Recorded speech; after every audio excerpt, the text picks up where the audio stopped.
D'abord l'assemblage des tronçons du pylône, le passage des câbles et leur raccordement sur les projecteurs. Ensuite, c'est l'érection de ce mât de 37 mètres de hauteur qui pèse 9 tonnes.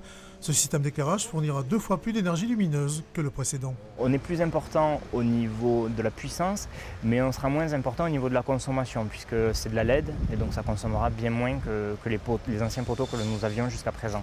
Cette puissance lumineuse est exigée par la Ligue de football professionnel, un système original qui sera piloté en fonction des besoins.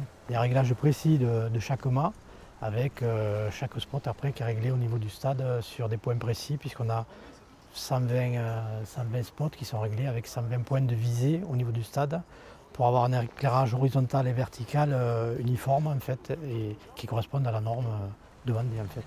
Autre objet de curiosité, le terrain, élargi de 2 mètres, il accueille une nouvelle pelouse semée sur place, un tapis drainé et hors gel.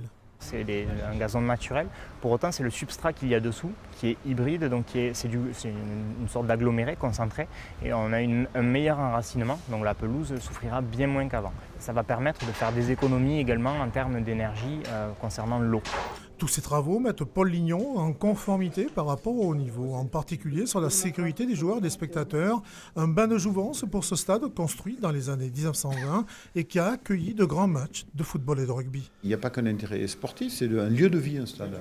C'est un moment où des centaines, des milliers de personnes vont voir un match et c'est un moment de plaisir.